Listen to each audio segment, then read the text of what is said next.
Yeah, like we said Saturday evening, just really disappointed in not finding a way to win a game, which was a winnable game. I knew all week and tried to tell everyone around here I thought Cal was a really experienced veteran football team, and so give them credit for that they played at a high level, particularly controlling the ball in the first half. And I thought the quarterback played extremely well, and defensively those 8 returning starters. I don't remember a single tackle they missed, and I thought they played at a high level. So, congratulations to their coaching staff and their kids. They really played at a high level. Having said that, we are very disappointed in the way we played, and it's something we have got to get fixed. And it starts with us as coaches, starts with me. I thought defensively we played well enough to win the game, even though the first half we gave up too many third downs. But some of those they made some good plays. But we controlled the line of scrimmage defensively. I believe they had 2 point something yards a rush, and that's with 2 explosive runs there at the end. So I thought that was really good. We limited their explosive plays, affected the quarterback. He took some hits, didn't come up with any turnovers. That's, when you're struggling like that and you have a chance to make one, we've got to make those, and we had a chance to make a couple, and we just we didn't. And I thought we fixed issues, DJ and his staff. I thought they fixed the issues as the game went on, and that was really good to see, and hopefully we can build upon that. For sure. But I thought they got better as the game went on and gave our football team a chance to win the game. Special teams, the effort was really good. Thought we were physical and we had no penalties. Punt team was really solid. So I thought our special teams played really solid. Offensively, it was an awful performance, and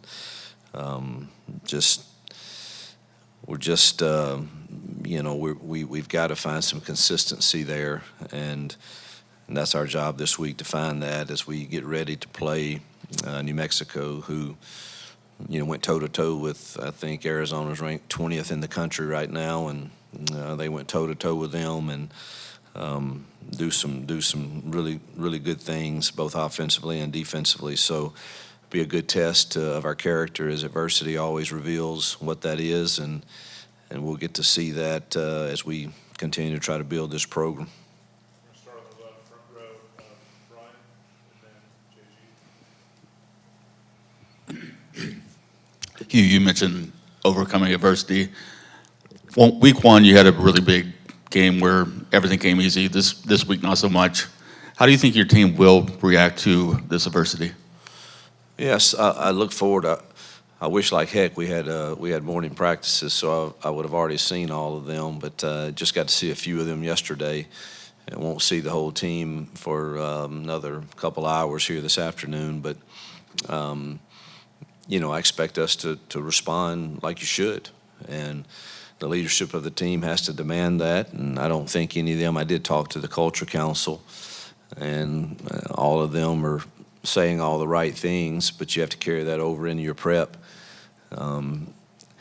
Football season's a long season, and there were many good teams that struggled Saturday, and some got beat like we did. And one game cannot define a season, and I know that's the outside world, the noise that comes with today's times. I know that your players hear all of that, and so that is it's a real battle that you have to face. And we'll see today in my teaching session and the time we spend together. But I depend upon our assistant coaches and our staff to be consistent in our approach and our enthusiasm and the efforts we are putting into building this program the right way through high school recruiting. And our young kids, I don't worry about them at all.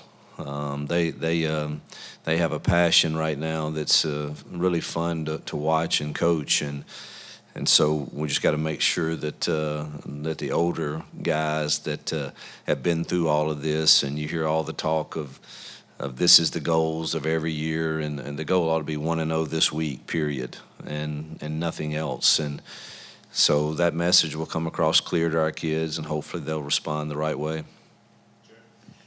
Yeah, Hugh, will you seriously consider making a change at quarterback coming into this New Mexico game? Yeah, that's a I've always believed that.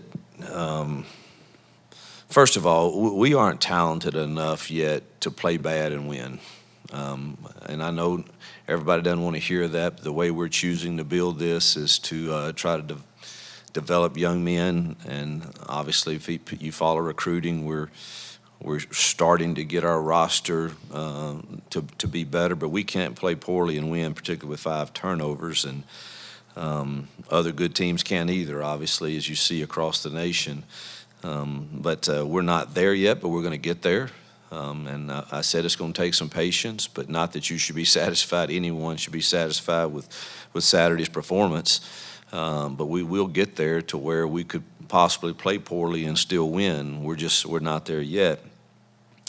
The struggle with it's really hard to not play a young man, whether it's Peyton or whoever else it is. It's really hard for me to not play a young man that consistently is the best performer in practice over and over and over and over again, and his execution of the offense, which has been pretty clear to all of us that throughout camp and throughout the practice weeks and everything, his performance and his understanding of what we want to do has been better than the others. And if you do that, then you kind of send a message that practice really doesn't matter.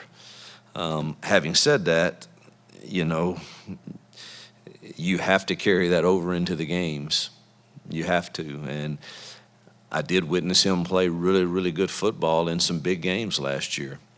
We've also witnessed the opposite of that in some games. And quarterbacks and coaches, we take a lot of the criticism when things don't go well, and some of it's deserved.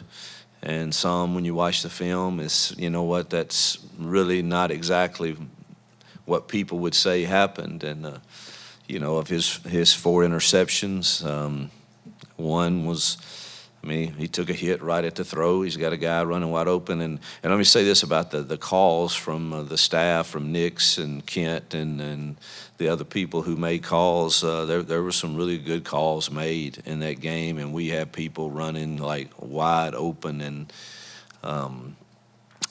Peyton missed 3 of those that I think changed the game in the first half. But one of the picks, he gets hit. And, you can't control that. And another was a total miscommunication there at the end. And one went off a receiver's hands. It could have been a little lower throw. Probably could have been caught too. That's 3 of them. One was a very, very, very poor decision. Should never have gone there. And so you look at all of that. He's the highest performer in practice and preparation, which obviously has led to us giving him the starting nod.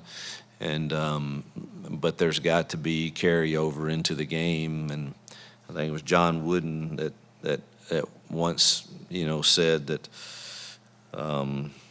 he spoke directly about this and honoring the practice and stuff. But again, sometimes adjustments have to be made, and I assure you we're prepared if that continues.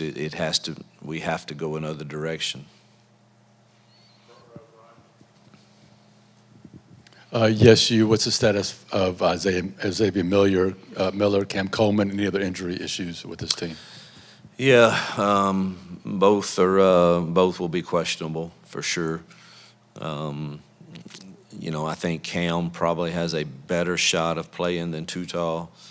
Tutal tried to come back in. That's one of the hits that Peyton took right when he was throwing. He just couldn't move. He's got a hip issue, and we've had the MRIs on both of them, and it's nothing that's season-ending, thank God, but probably be difficult for Tuttle to play, and I'm not sure on Cam. Just depends on how quickly that he gets a range of motion in that shoulder. Go to the second row on the left side. Coach, you leaned heavily on Keandre and Robert and Cam. They got most of the snaps at wide receiver. Your thoughts on how they performed Saturday and the thought process behind using them as heavily as you did? Yeah, they've elevated themselves to those positions, but when you get as few as possessions as we had, that's not really the ideal plan. You know, I think we have others in Perry and Malcolm and Sam and Caleb that also can perform at a high level in Camden, and you just didn't get it. We never got in any kind of rhythm to where you got a good rotation going with those guys, and so that is not that's not the way we like to play a game with just those three getting the majority of the snaps. But it just was way too many 3-and-outs, 1-and-outs. Where nobody was ever tired because we didn't have enough offensive snaps.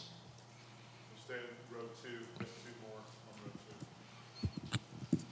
Hugh, looking back at that game, did you guys feel like you probably should have ran it more at times, or gone with Jarquez? I know early on it was a little tough sledding with the way Cal was stacking the box, but when you went back and looked, you feel like y'all could have ran it some more? We were effective in running it. I think we averaged 7 yards a rush, and the whole third quarter. I don't know if you remember it, but we started every possession inside the 2, but we were able both times to effectively run the ball out of there and then go to your base offense, and both times we turned it over and had wide open guys on both throws. And so should we just kept handing it off, and then they're giving you these throws? I don't think you can live like that, particularly in the games we have coming up. So you have to be balanced and kind of take what they give you, but we have to execute those give me throws, those give me plays. When we do that, one was protection where you got hit, and then one was the tip pass off of a wide open slant route that was going to be probably an explosive play if we convert it. And so we're effectively running it, get it out of there, and then turn it over, then get it back, and first possession of the fourth quarter, I believe, and fumble it. And we finally had field position then. And you just, 5 turnovers, it spells disaster for sure. But thought we were pretty balanced and was pleased with, thought we knocked them off the ball some to have effective run game. Stay in the second row, Bill. With Tutal's situation, what's the plan at the tackles? Have you thought more about Dillon moving back out? Yeah, probably going to have to this week. Go with Frazier and Tate at guard, and probably move one of these. I'm not sure. Tyler, Percy, one will have to go to right, or Dillon, one of those. But most likely we'll have to move D. Wade to tackle for this week. And I'm not sure which one yet. We're going to kind of talk through that here in a minute. But thought Percy played his best game, and that was good to see. Tyler looked a little like a freshman at some points. But we'll need all 3 of them. And chances are we'll move one to right, one to left, and the other guy's going to have to be the swing guy. And Chambers played okay at times. In the run game, played fine. Pass game, he struggled a little bit, but so those will be the 4 guys. But you'll probably see us have to move D. Wade out some, maybe not every snap, but I would think you would see him at tackle some this week. We'll go front right for 3. Hugh, you said after the game that you hoped you were further along. When you kind of look at the film, specifically offensively, what surprised you when you watched it? What did you think maybe you were further along?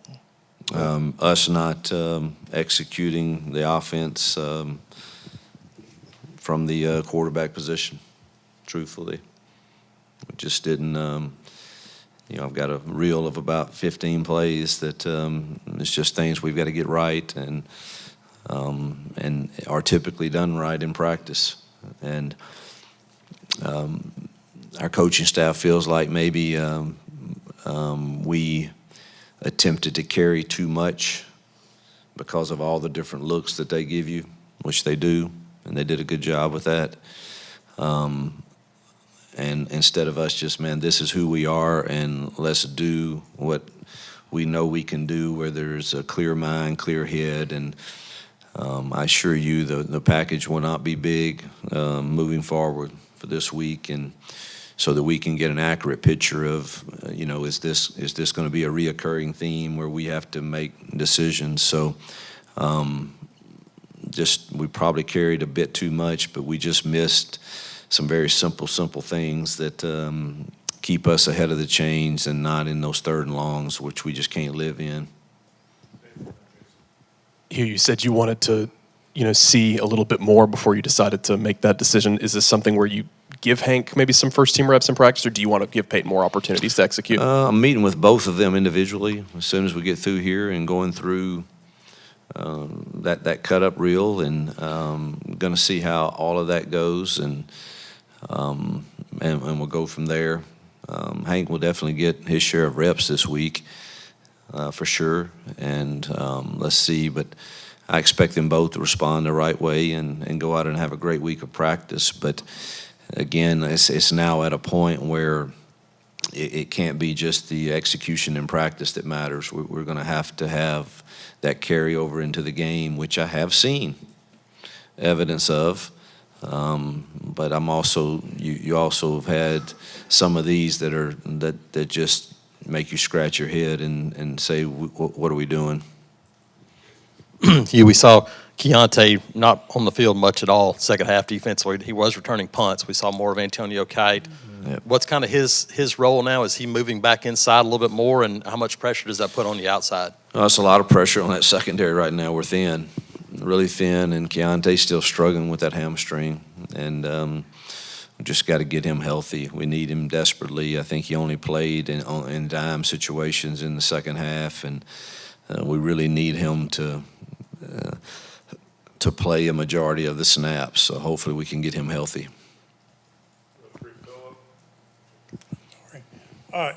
Hugh, when you talk about the quarterbacks, would you go as far as to say that something could change between now and Saturday? That's a hard one. I don't ever. Yeah, I think y'all know me. I'm not going to tell you something that's not true. So I think. Yeah, I mean, could it? Yes. Do I think? I want to see how the week goes before I really decide that. Yes, I want to see how it goes and see how everybody responds to what is on the tape. We talk about all the time the integrity of your life, and tape is not always fun. I've experienced that. Everybody's experienced that, and we have to experience it in a public eye, and you have to own what that is. You have to make the necessary changes. Sometimes there's consequences that come with it, and we certainly experienced those Saturday. And if not handled right, there's more consequences that come with it. And they've heard me say that 1,000 times. I've had to live that, and we'll see how they handle, what the film says. You mentioned in your open how you guys just aren't at a place yet to play bad and still win a game, but it's obviously tough to expect perfection every quarter, every game. So who do you look to, or how do you get your team to come out with some of those victories even when you don't play your best game as games get tougher this season? Yeah, I don't turn it over 5 times, and I think we would have found a way to score enough points to win, but even though we played bad, but not when you're having 3-and-out turnover, one play turnover. You just you're not going to get in any rhythm, and you're not even going to be able to really know. It's very hard for a play caller to even call a game like that, because heck, we didn't even get to see how are they going to play this formation, or it was one of those just really, really poor games for us to play, and we're not at a point to turn it over 5 times and beat anybody, and so we're going to get there. We're obviously adding talent, and we're playing. These young kids are playing hard and well, and they want to be coached, and we're going to add a great class to them in 25. But until then, we have to expect our kids to get better each week, and I didn't think we did last week. Coach, after the game, you alluded to offensive line play and pressure they gave up on Peyton Thorne. What's the pivot offensively, particularly from the quarterback position, if line play doesn't improve, or how much does that play into your decision about who to start at quarterback moving forward? Well, that is one thing Peyton gives you. He is the best mobile guy that we have that can extend the play with pressure. So that weighs in your mind also. But the key to that is I think we've done a good job pass protecting when it's not 3rd and 10 or 3rd and 12. And it was just way too many of those. We can't be in those situations. I don't know. There's probably a lot of lines that are going to struggle when it's when they able to get their rabbit personnel on the defense and 4 pass rushers and can add a 5th one to it and know you have to run routes to a certain depth to get a first down. It's very challenging, and so I think the key to us being a great pass protecting team is to stay out of those and need to stay in those 3rd and 5s. Coach, last week the board approved the north end zone construction expansion project. Could you talk a little bit about that and kind of what it means for the future of the program? Well, it just speaks to the Auburn people. I mean, the support that we get here, and that's what makes losses hurt so bad. Because you want to put a product out there that our people are proud of and excited about, and that's just another step in the direction of us building and making Jordan-Hare even more difficult place to play. And there's so many people that I know are going to be involved in blessing us with that, but obviously at the forefront of that is Reed and Robin Dove, who I honestly have developed a deep relationship with. They are dear friends of Jill and mine. We don't just consider them boosters or Auburn supporters. We truly are really good friends and enjoy being around those, both him and their whole family. Our family's got to spend quite a bit of time with them, and they're just the most generous, loving people, and so we're thankful for their leadership in this for sure. Coach, you've talked about building this program, the patience required. How do you balance being patient with, and not that you haven't, but it being year 2 and the players should be taking and showing the strides from year 1? Yeah, I don't know that I can expect everybody to be patient in this world today. I get that, and so I don't get to. I've said that's what it's going to take for us to build it the right way, and in due time we'll have a roster that looks like the elite in this conference, and we've made strides in that. And because we've made strides, you expect the product to reveal that. And when you don't reveal that, it's disappointing to everyone, and it stinks, and it hurts, and it's not a good feeling, and you can't wait to get that taste out of your mouth, and can't wait for Saturday to get here to give us another opportunity to see if we can put that behind us and improve, and then head into SEC play. So, because it's certainly not going to get any easier. Everybody's playing at a high level right now, it looks like, in this league, and we're going to have to do that to be able to compete. And so I do think it takes patience and to really build a program. Everywhere I've been, I think it's been that way. But you also, at the same time, there's a reasonable expectation for us to improve because we did bring in some better players. You told us back in camp, I'm pretty sure, that you and the offensive staff helped give Peyton all the tools to be successful in the RPO and pick up first downs. With some of those 3rd and shorts that he didn't convert on, is he thinking too much, or why isn't he being as successful in the RPO as your expectation is for him? That's a tough one. I look forward to my meeting with him here in just a few minutes, and to kind of hear what he's thinking, because we really haven't talked about all of them. But I got all of them pulled up, and I want to talk with him through them again and see if I haven't done a good enough job, or Kent and I and Jesse and Nick's, have we done a good enough job to call things he's comfortable with, and how he sees that play being developed. And I know his IQ is high enough to understand everything, but I'm really, really anxious to see us talk through those things and see what he says. You guys were talking in the preseason about that interior defensive line and just the new guys in the rotation through a couple games. How do you feel that crew's done, especially with the way they're slowing down the run? I thought statistically we've done really good against the rush thus far, and I thought they crushed the pocket pretty good Saturday too. And that guy, he stood in there and made some throws now, and he took some hits. But I think we pretty much stopped the run the second half with a light box, truthfully, which was encouraging to see. And don't know that you can do that every game against the competition we're going to face, but they were able to do that Saturday, and we rotated a lot of kids in there and a lot of players, and so that was like I said earlier, that there was definitely a positive coming out of Saturday, the way they adjusted and played in the second half. I think 14 of the points came off turnovers, and they really gave us every chance in the world to win that game. Coach, it seemed like most of your explosive passing plays came on that first drive of the game on Saturday. Is there something Cal did to adjust, or is there something Auburn needs to do to sustain that kind of offense throughout the game?